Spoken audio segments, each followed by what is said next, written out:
আসসালামু আলাইকুম গাইস, কেমন আছেন? আশা করি ভালোই আছেন আর ভালো থাকেন। আল্লাহ তাআলার কাছে এই কামনাই করি। আপনার স্ক্রিনে যাকে দেখতে পাচ্ছেন ইনি হচ্ছে আমার মেয়ে আর আমি হচ্ছি মোহাম্মদ খলিল। এটা আমার মেয়ে, আমার কলিজার টুকরা, একমাত্র কলিজার টুকরা। কারণ এছাড়া আমার পৃথিবীতে আর কেউ নেই। একে নিয়েই আমার ভবিষ্যৎ, একে নিয়ে আমার স্বপ্ন, অনেক অনেক বেশি স্বপ্ন একে নিয়ে। আমার ভবিষ্যতে ইচ্ছা আছে আমার এই মেয়েটি ছোট, ছোট করে হাঁটি, হাঁটি পায়ে পা করে বড় হবে। বড় হবে, তিনি বড় হবে এবং তার স্বপ্নগুলো, আমার যে স্বপ্নগুলো তাকে দিয়ে পূরণ করব। হ্যাঁ, ও বড় হবে, পড়ালেখা শিখবে। তাকে আমার স্বপ্ন আমি তাকে একটি ডক্টর বানাবো। MBBS doctor. এটা আমার স্বপ্ন। ও যখন ওর মার গর্ভে আসছিল তখন থেকেই আমার স্বপ্ন ছিল। কারণ ও দুনিয়াতে আসতে ওর মা অনেক কষ্ট করেছে।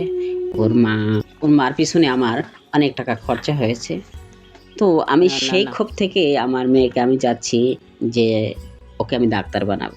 ডাক্তারের যেই টাকাগুলো আমার পকেট থেকে নিয়েছে, এই মেয়েটি যখন দুনিয়া আসবার সময় হয়েছিল তখন শুরু থেকে শেষ পর্যন্ত আমার এই মেয়ের পিছনে ১.৫ লাখ টাকা খরচা হয়েছে। ১.৫ লাখ টাকা, চিন্তা করেছেন? ১.৫ লাখ টাকা। ওই টাইমে আমার ঠিক মতো ভালো কামাই ছিল না, তারপরও আমি যতটুকু পেরেছি আমি চেষ্টা করেছি এই আমার মার পিছনে খরচা করার জন্য। তো সেই ক্ষোভ থেকেই আমার একটা ইচ্ছা, আমার একটা স্বপ্ন, আমার এই মেয়েটি একটি ডক্টর হবে। তো আপনারা আমার মেয়ের জন্য দোয়া করবেন। আর আমার পিছনে দেখতে পাচ্ছেন একটি ঘর, এই ঘরটি ভাঙা।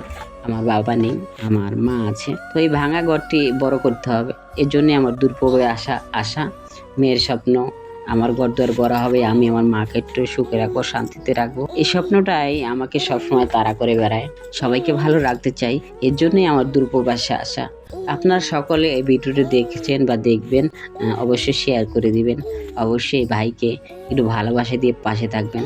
আপনাদের মূল্যবান কমেন্ট, আপনাদের মূল্যবান সময় যদি আমাকে দেন তাহলে আপনাদের বাড়িতে যেতে আমার একটু সুবিধা হবে। একে অপরের প্রতি যদি আমরা ভালোবাসা রাখি আমরা অনেক দূর আগাতে পারবো, আমরা ভবিষ্যতে কিছু করতে পারবো। তো সুস্থ থাকবেন, ভালো থাকবেন। আজকে এই পর্যন্তই। আল্লাহ হাফেজ।